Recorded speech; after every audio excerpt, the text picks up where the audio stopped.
Hi guys, this is Donna and welcome to Keto Living.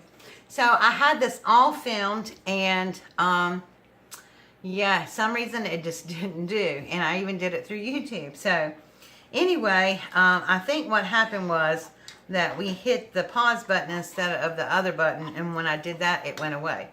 But briefly, I'm just going to show you what we did tonight. And I say we because I have a sous chef over there eating her food that she thinks is really yummy. Say hi, Laura. Hi. So she's my 3-year-old friend that I am keeping this weekend. So let me just show you what I did real quickly.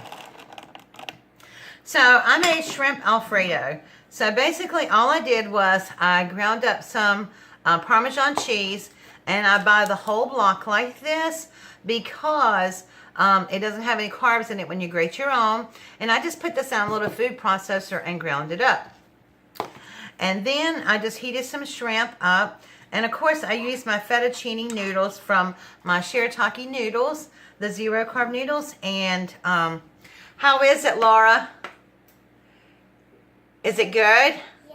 Yes. Yes, awesome. And so I'm sorry I didn't get to see, but all you do is put 6 tablespoons of unsalted butter in a pan and a cup of heavy whipping cream.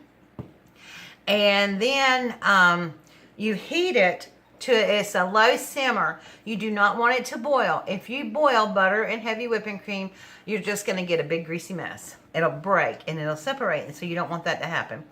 So then we got that, and then we put, after it came to a low simmer and we let it simmer for a couple of minutes, we took it off the heat and added a half a cup of the grated Parmesan cheese.